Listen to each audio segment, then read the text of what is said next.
Well, let's crack on then, shall we? Before we start, if you haven't been here before, my name is Ian. Hi, Mike. We are FDT-TV. We are available on all audio platforms that you could like, and we are also on YouTube with more than just a podcast. And hopefully soon we will have our own URL as well, so you can just type it in and we will come up. But we do have a big gold cup, so if you haven't already, please go and support us on YouTube. Click the subscribe button and look at our happy faces. Football. There's been controversies. There's been raids. There's been a lot going on this week, and I'm probably going to brush over all of it with nonsense about VAR. So buckle in, chaps, buckle in. First off, we'll go with the goal. What are you doing? I was about to muck it up for a second week on a trot. So if you wouldn't mind giving me a moment, we will go for Goal of the Week. And the best bit about doing those intros, and I really do enjoy doing them, is that Mike gets to hear my original audio where you lovely people get to hear the actual what it should be. So, it's not too different. Mate, if I sounded like that, I would not be here right now.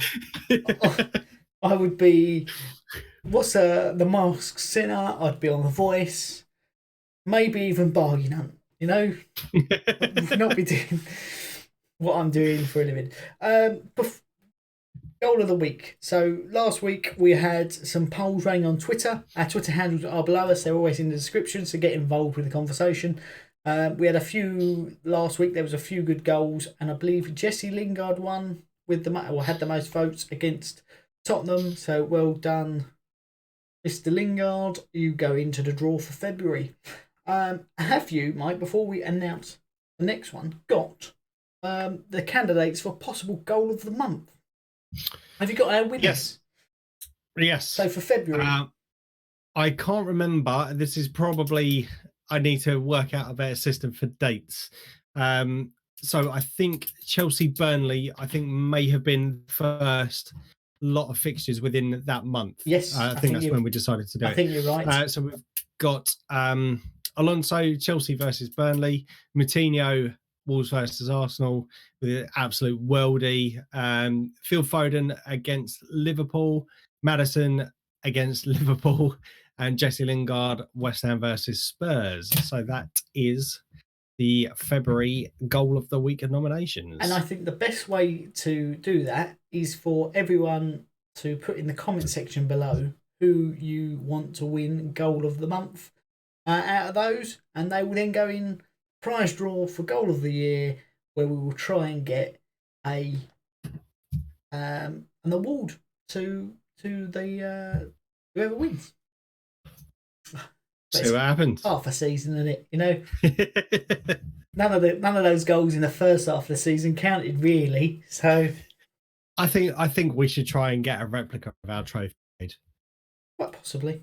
As prestigious as it is, for those of you who need to see what the FIFA Day trophy, allow me to illustrate. No, you got to do it properly, mate. You got to do it properly. Look at that. It's on a shirt, people.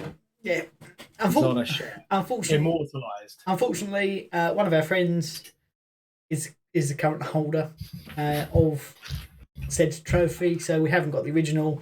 I was the inaugural winner, so I have just a little sort of hat memento tip to it. But yeah, so this week's goals, there wasn't many that were. There weren't many ones that I like to call a seat jumper, where you do want to just go. There was a couple of good ones. Yeah, I completely agree with you. We were proper scratching around. There were goals for this week, obviously, but there wasn't that many outstanding goals. So we have gone for this particular week. Ruben Diaz, City versus West Ham United. Yep. Gareth Bale, his second goal. Felt dirty saying that. No, it was a great goal. Tottenham versus Burnley. Harry Kane, also in that particular game, I thought he absolutely larricked the ball. It was a good goal. And as much as it pains me to say it, but at the same time, it doesn't really pain me to say it. Tielemans, Leicester versus Arsenal. So make sure that you head to our Twitter handles. Yep. Check out the poll. We will be running that for the goal of the week. It is. And that leads us nicely on. It's a nice little segue there for you're unhappy about it, but you are not too unhappy about it. And that one is for one good, one bad. Who's going first? Me or you? I keep putting strings in the screen because I'm lazy and I'm tired because I've cycled a lot. You go first. You can go first. Why not? Oh, thank you very much, my good friend. So, Arsenal or Leicester versus Arsenal. As some of you, if you haven't already, will know that we do our weekly preview shows where we talk about the game, who's going to be our lineup. We talk about our score predictions. And as many of you will know, I didn't think we had a hope in hell in this particular game. We don't particularly travel well. After European competitions, we've had a bit of a poor run. We haven't won there in our last 6 appearances, so the odds were stacked against us. However, there was, I believe, 6 changes to the team that played in the Europa League on Thursday, and we smashed them. We absolutely smashed Leicester City. And I was jumping for joy as I was packing up my house yesterday. I can believe it. Like I was just explaining to Ian, I was out with the dogs and I see that we went 1-0 down again within a very short space of time again. And I didn't fancy our chances. As soon as I got in, we started playing like a football team. So my one good within this particular game, I have completely ranted about him just recently. He hasn't been pulling his weight up, which I have been really disappointed about because I do genuinely like that player and I was excited when he signed for us. I know he's not going to be playing week in, week out, but I definitely thought he was going to be a player that we could rely on. Willian, I thought he was absolutely outstanding. He made a good substitute appearance in the Europa League and provided an assist and come up with 2 assists on Sunday against Leicester. His work rate was phenomenal. He was a lot more positive in his play. There were forward passes, not just sideways and backwards. And like I said, he got 2 assists. So fair play to him. He is my one good this week. And quite rightly, my one bad is once again our defensive frailties. We need to kind of buck our ideas up from the word go because I can't even remember how quickly or how many goals we've conceded already this season from quick. I definitely know there was one against Aston Villa. There was one in this particular game. There's been quite a few goals that we've conceded within the first 10 minutes. Is not good enough. We need to pull our socks up. So yeah, overall quite positive for me this week. Nice to see a win, nice to see an away win, and nice to see a win from a team in the top 6. And yeah, I'm quite happy with that one. In fairness, that is for one of the very few times this season that you have had a very positive one good, one bad. Mm-hmm. And on a more positive note, you could be worse off defensively by having Mustafi and Kolasinac leading a player revolt to get 11 people sacked at Schalke. Schalke now have the record for the Bundesliga for having the most managers in one season at 5. So they're now on to their 6th. Or sacking 5 managers in a season, I should say. They're now on to their 6th. And it doesn't look good, and I think they're going to get relegated for the first time since 1988. There's a little stat for you. The other, I did say beforehand, I had another stat for you. Who would you say is having the better season, Hakim Ziyech or Willian? I'm going to go with Willian just to be ironic.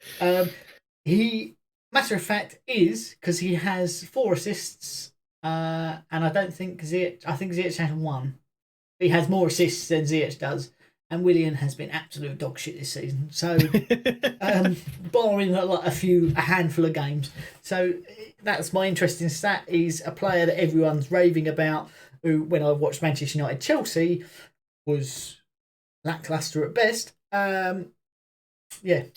He also, I see a little stat earlier, that obviously a little bit tongue in cheek, but he had the most teasing crosses in that game at 4. So that just made me laugh because it's not really a thing, is it? A teasing cross. he teased the cross. But yeah, so 1 good, 1 bad from me. We played Manchester City and gave a very good account of ourselves. Obviously, the possession wasn't fantastic. So that's my 1 good, is that we gave a very good account of ourselves. My 1 bad is the fact that Lucas Fabianski is now injured because someone trod on his arm. I'm not sure who it was, but obviously a heifer. And he was out. So Darren Randolph went into goal and he's not Premier League quality. He got a hand to Ruben Diaz's header. Should have saved it, but it was too weak. And John Stones, he should have kept that out as well. So if we'd had Lucas Fabianski in goal, I believe we would have come away winners. We would have sort of had a bit of a snatch and grab. But for the most to be beaten by the most informed team in the world at the moment, and also give a very good account of ourselves and almost beat them, I'm happy with it overall. It's a loss but a win. We need to push on, beat Leeds next week, and keep moving up the table, because otherwise our status as being fucking massive is going to disappear. I've got to say, actually, for West Ham's performance, I think we were both right in the fact that we did say that on the form that West Ham have been in recently, they were going to give a good account of themselves. Yeah. But as you've rightly said, for the most informed team, and it was a struggle for them. Let's not forget, it was a struggle for Manchester City to equalise within that game, and both teams had chances. And Antonio, in the first half, had he connected with that shot properly, that would have been 1-0. And here's the thing: our main defender in Ogbonna is out injured. Our goalkeeper is out, so we're now looking at championship keepers at best, or people who are sort of pinching retirement at the minute. In David Martin, that's our 2 other options, or someone who's never played in the Premier League, made 1 appearance for the club against a non-league side in the cup. So our goalkeeper problem, the amount that Fabianski has been injured this season. And last season, we need another keeper, and unfortunately, we've been linked with Aaron Ramsdale, because screams quality, doesn't he? I think he's now been relegated. Well, he's at Sheffield United, but he got relegated last year, and now he's going to get relegated this year. So, if he comes to us when we're in the Champions League and we win it, my prediction will be right, because we'll get relegated next year. Yeah, I don't know why we don't go all out to buy someone like Nick Pope. Yeah, proven shot stopper. Okay, yes, he's not had the best of weeks this week, and he's had a couple of bummers this year, but he's harder to beat. And where we've got a solid back line, a solid shot stopper. Yeah. In fairness, mate, I'm trying to think what comes next, but I'm having a brain fart. So I'm just jabbering now. The casual waffle. Okay, so if I was to tell you it's your favourite intro, how would that make you feel? It would make me feel much better. Okay. Not only because it's my favourite intro, but also because I thought I'd forgotten something and there was meant to be something in the middle, and quite clearly I hadn't. So I'm not going mad. No, you are not. This is your favourite intro, and user earphone warning. Bloody important.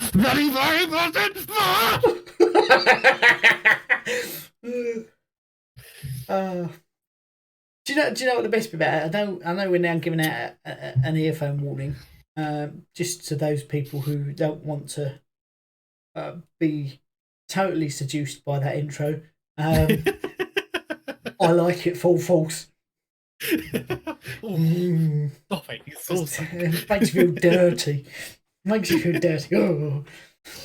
Number of VAR controversies. Number of just controversies. Big scuffle at Bournemouth. I know it's not Premier League. No VAR. And I think lucky, really, because I think a lot more players would have seen red. Yep. So Jack Wilshere saw red. Apparently, for a second bookable. Apparently, he punched someone, which is why he got it. I didn't see him punch. I didn't see him punch anyone. I didn't. He was surrounded, being pulled left, right, and centre. But do you know what? Just knowing Jack Wilshere, he is the sort of player. I mean, I've seen him get in scuffles when he was at Arsenal, and he's not a player that holds back. And I think he's like a proper little pit bull. If someone goes for someone that he either plays in the team with, loves or respects or whatever, I reckon he's got your back.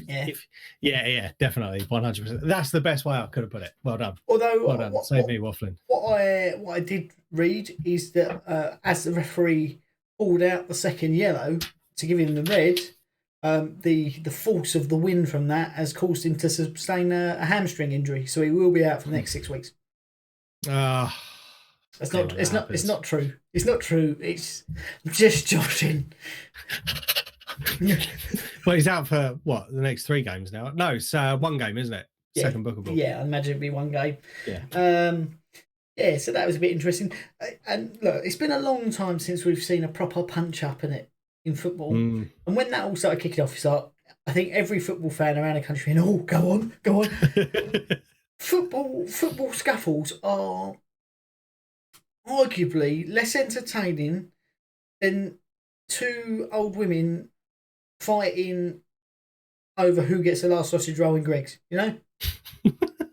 It's like, I would rather watch that. No, you're Margaret, I want it. No, I want it. You know, that's what it's like. Like, if you're gonna have a argy-bargy with someone, you're gonna get a red card anyway. Why not?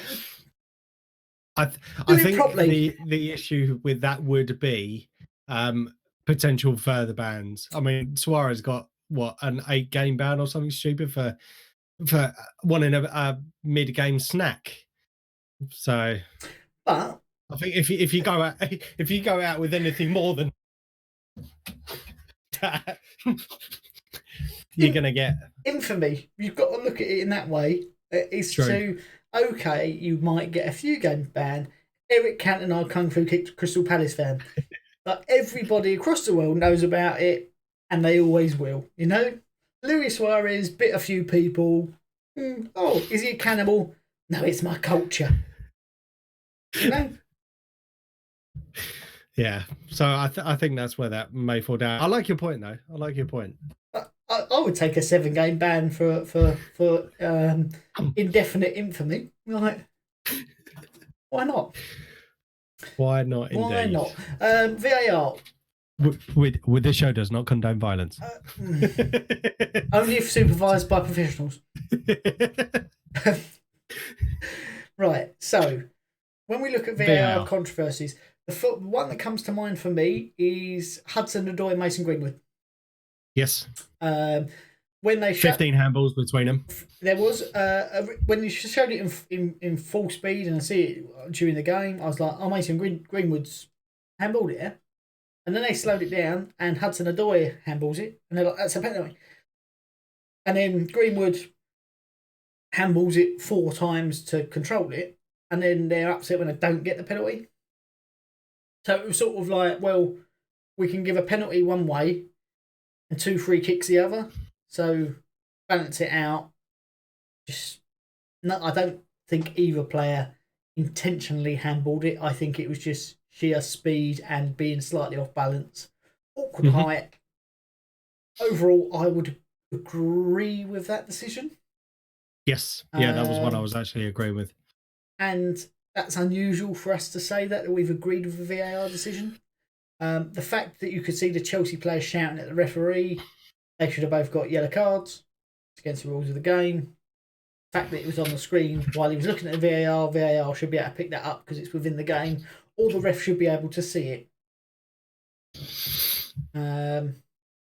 Someone has commented, one of the players has commented on it in the public domain, which apparently is against the rules, but unwritten rules, because he's Luke Shaw. That's the one. I couldn't think of his name. As mentioned about how bad the officiating was and how bad the decisions was, and yeah, so we'll wait and see what comes of that because. Apparently Harry Maguire has already come out and said no, they've retracted his statement because he'd misheard what was said or something. Because he said apparently the quote was that he heard the officials say, if I was to give this, there's going to be some sort of like damaging repercussions or something stupid like that. And that's what Luke Shaw said in his interview. But then apparently Harry Maguire's come out and said, no, he's misheard him. It takes it back, yada, yada, yada. See, I think if you make a statement like that, have the balls and see it through. Yeah, because what they're worried about there is that the officials then take a dislike to Manchester United and they stop getting a penalty a match. 100%. I don't think, if I'm honest, I think Chelsea deserved to win that game out of the two. They seem had to have the closer chances. Giroud with a close header. And Manchester United, I think we can beat them in a couple of weeks' time. If we've got our goalkeeper back, I think we can have. I think they're on the ropes a little bit. They had a good peak of the season, and now they're on the wane again. So wait and see. What other VAR controversies have you got this week, Mike? Come on. Did you see the West Brom versus Brighton one? I mean, famous. The free kick that was taken mid whistle and then cancelled, and yeah. If anything, it screams like sort of match fixing. Well, I wasn't going to say match fixing, but it screams like Sam Allardyce shithousery, doesn't it? That's what we all know him for, is a bit of shithousery. Brilliant. What's go on? Give us a rundown and give us your take on it. Why not? Right. So the free kick was given to Brighton, just outside the box. The whistle went as the guy was running up and kicking it. The whistle went again. The ball went into the back of the net, and they were like, "No goal." I blew my whistle, so it was chalked off. So Brighton then obviously contested it, went to VAR. And I think the funniest thing about this is that I heard some commentary from the Soccer Saturday guys, so Jeff Stelling and the rest of them. I think it was Paul Merson was giving the commentary, and you could sense the outrage, and it was almost laughable. Or in fact, they did have a laugh about it, but it was more of a kind of ironic laughter because of how bad the decision was. Personally, I had to watch it about 4 or 5 times just to see what had happened. And I don't know why he blew the second time. Yeah.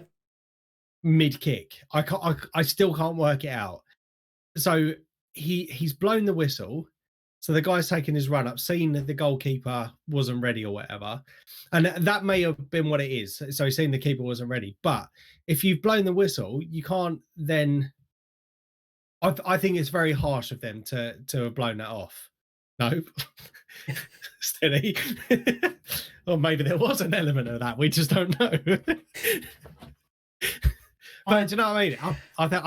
I felt really I was gutted for Brighton in that one. Yes, I really was. The fact that it was Dan Burn, who's a defender, who walloped that would have been my goal of the week because it was a lovely free kick. The same. I've watched it a number of times, and the only thing I can think of is the fact that the goalkeeper didn't signal to the referee that he was ready.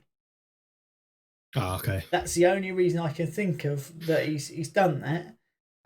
But the fact that he's blown it to say it can be taken, it's just poor officiating. They've not come out. They've not come out to confirm the reason why the whistle was blown again. That's the only thing I can see. I do think it was really harsh against Brighton to be stripped of that goal. It's hard.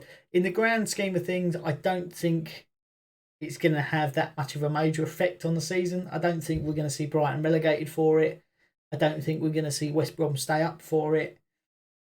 Okay, difference in prize money maybe, but I don't think it's going to be like, if it had been allowed, that point would have kept Brighton in a Champions League position, and West Brom wouldn't have got or would have got relegated. I don't think we're going to ever see something like that, because I mean neither of those teams are fucking massive, are they? So can't be as big as West Ham, mate. And actually some positives on VAR. So we started with a positive, we've gone for the negative, and finishing on a positive again in our game. There was the 2 penalty decisions. The first one for the trip on Pepe. I actually think VAR got that right. Yes. With the foul literally just outside the box. Yes. And for the second one, the hand in the awkward position, I can't remember who it was that they hit across from Pepe. And I remember my wife was standing next to me whilst, like I said, whilst we were packing. And I said to her, that's a penalty. That's a fucking penalty. And I said, if that goes to VAR and they overrule that as a penalty, he said, that's it. I'm fucking done with football this season. But they gave it as a penalty. All is right in the world. All is right in the world. Yeah, no, I do make you right. They did get those 2 correct. What I was going to say is Wilfred Ndidi is actually a really good player, but he had an awful match, didn't he? He gave away both of them.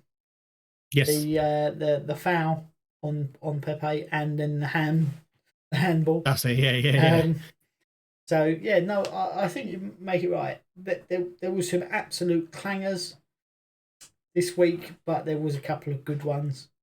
We need to get to a point where we go, there was no clangers and only good decisions. I did read an article that every wrong decision a referee makes, they are now being docked their bonus or part of their bonus. Okay. But that obviously isn't a big enough docking to warrant them worrying about it, I don't think. I think it should be if you make that big of a clanger with the assistance of a video referee, you don't get a bonus. Like, you don't get your wages. I don't get a bonus, and I work longer hours than a referee and don't have such a nice job. But I just the fact that all referees are still getting a bonus with the. What are they getting bonuses for doing their job properly? Yep. What a joke. The fact, but they like where they're being docked. What I think referees should be like is performance-related pay, much like some players are. So you have a standard fee of X amount. I know obviously they've got to make a living out of it, so give them 30 grand a year. There you go, that's happy days. And then for every game that you don't make a wrong decision in, and that's quite clear to be able to see that's a wrong decision, that was a wrong decision, then you get a bonus for it. If you do make a wrong decision, then you get skipped a week for being out of the pool for being out to referee. If you make 3 clangers on the trot, then you get relegated a league where you're on less money and it's now not a full-time profession, or it's performance-related pay. Lots of us have it. You're not performing, you're not getting paid as much. If you are performing, you get paid more.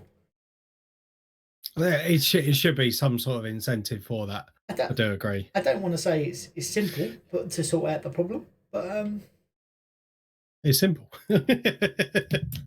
Yeah.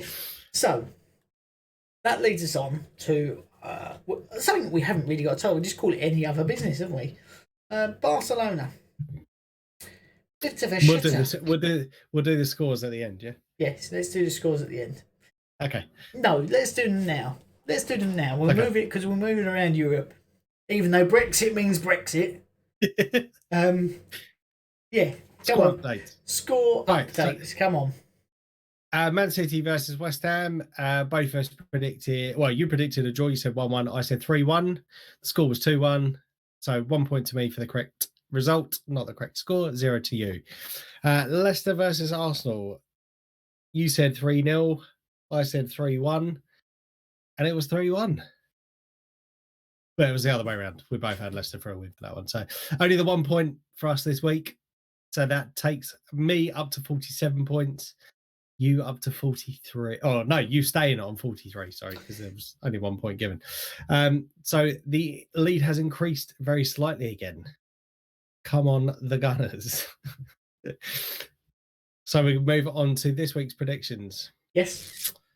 Burnley versus Arsenal, and then West Ham versus Leeds.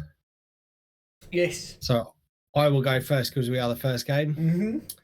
Burnley versus Arsenal. I think this is going to be a tough game.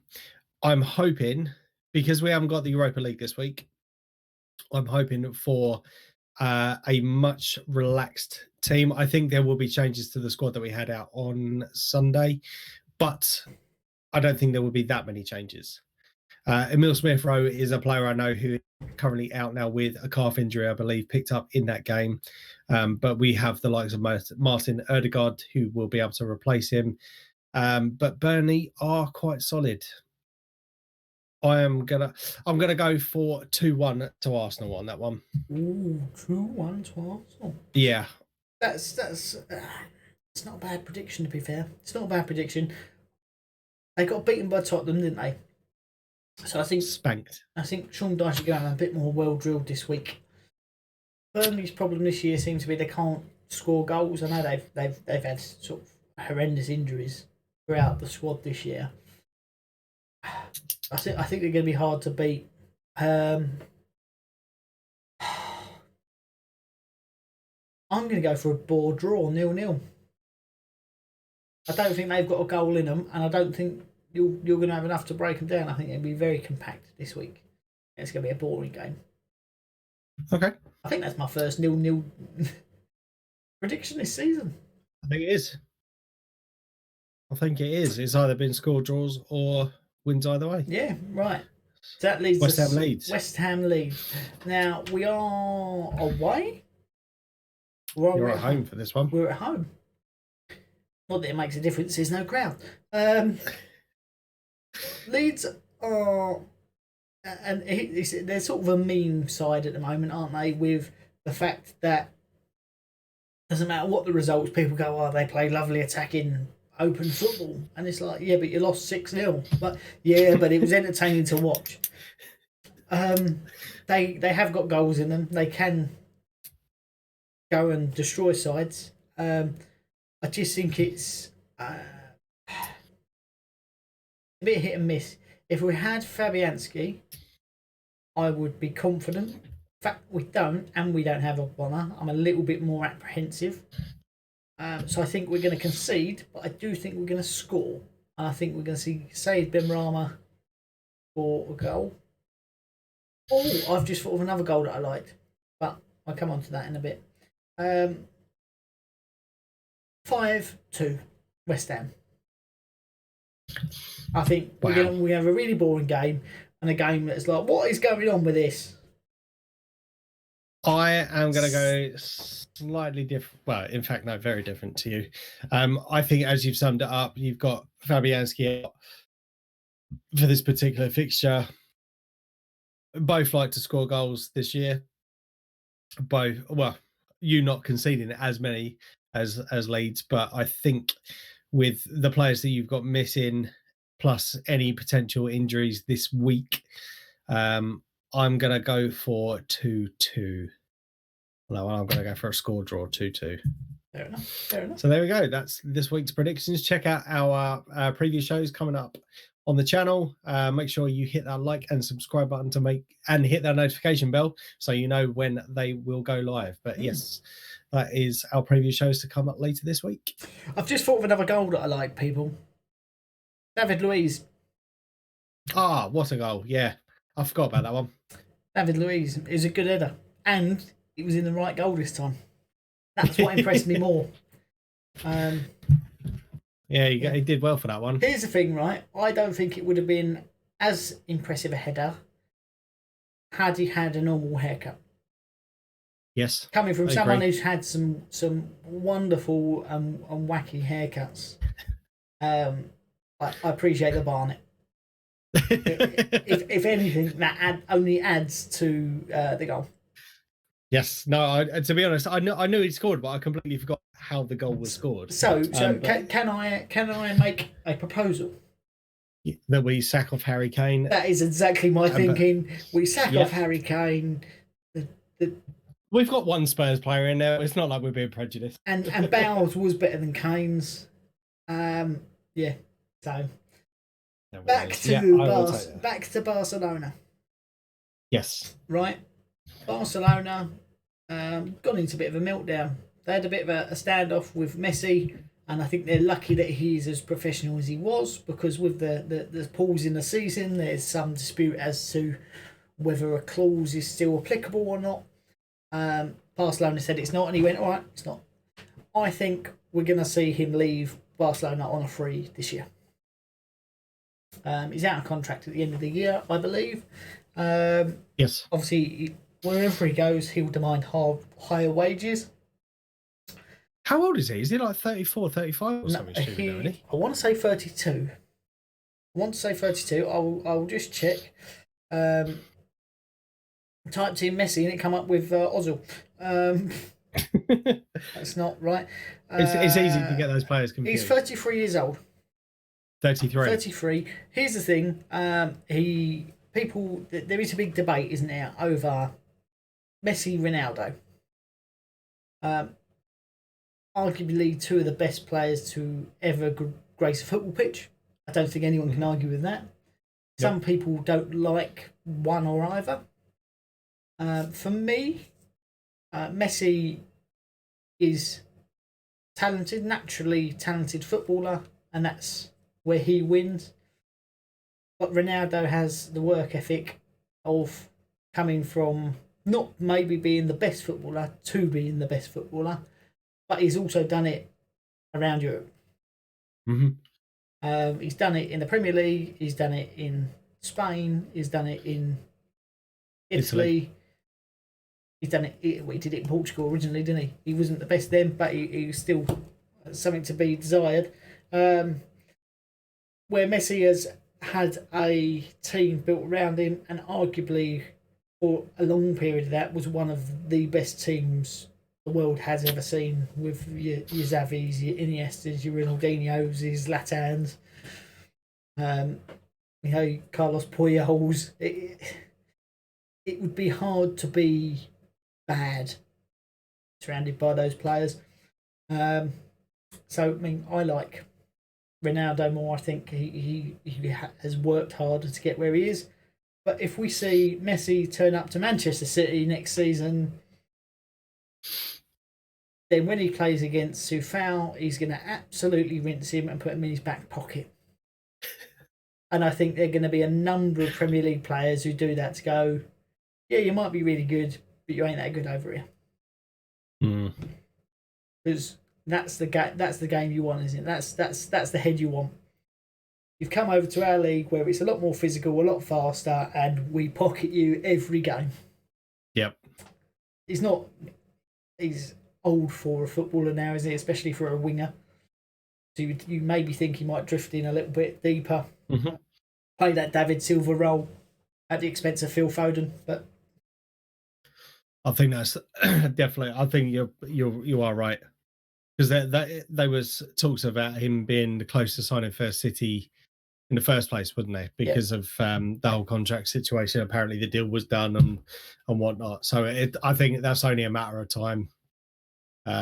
It saves them astronomical signing on fees, or not transfer fees. Sorry, because there was signing on fees. I think his buyout clause is 800 million euros or something like that. Yeah, but yeah, that's going to be crazy. But yeah, Barcelona, bit of a strange one, that one, isn't it? Yes. So for those of you who haven't seen it, there is allegations of frauds, of them paying other companies to bash officials and players, like about taxes, about match fixing, about all sorts. They have arrested a number of officials, the former club president, and they're rummaging through offices at the moment.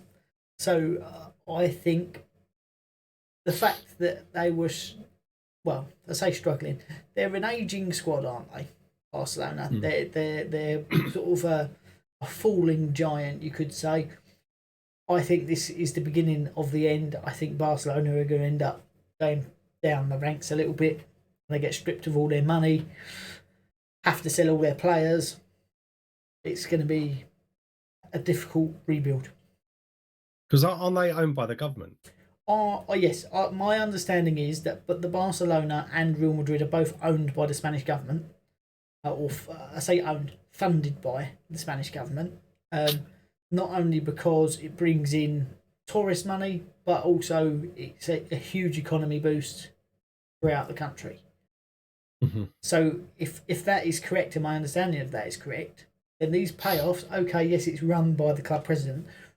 Surely there's going to be some sort of corruption stuff. I mean, we've seen in previous times where the referendum was happening for Barcelona to be independent, the sort of police brutality and stuff. So when you bring in corruption and it's not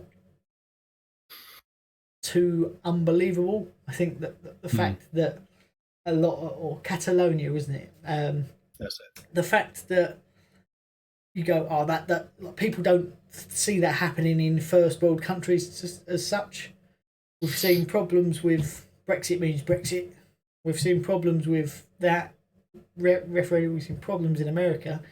I think actually the fact that people are wising up to the media being owned by the people who are in charge has started to level the playing field a little bit. Mm.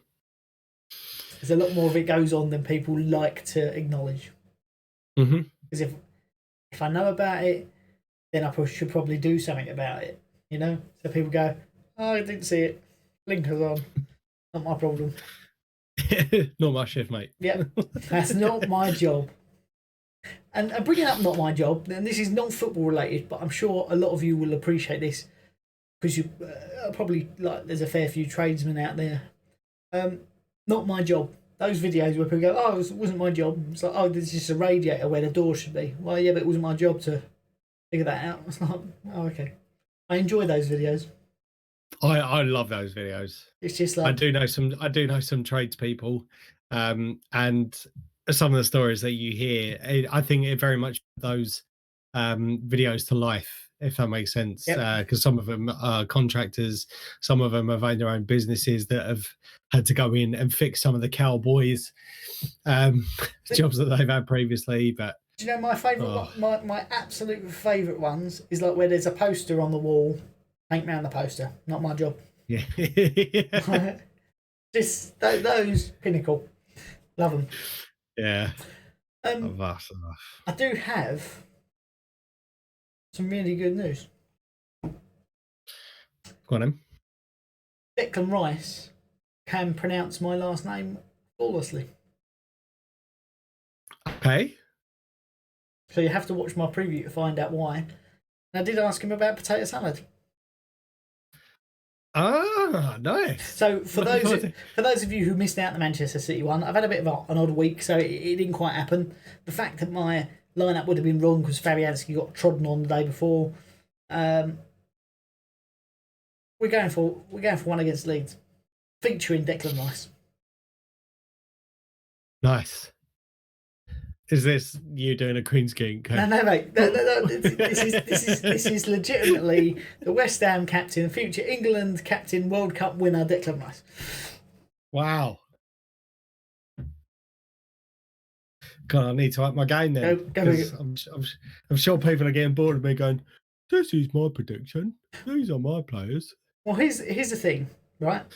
You've had Sam Allardyce. You've had... Yeah, I have had Sam Allardyce. The people that I've had on, right, usually when I go to the effort to get these big people on, no one fucking watches them.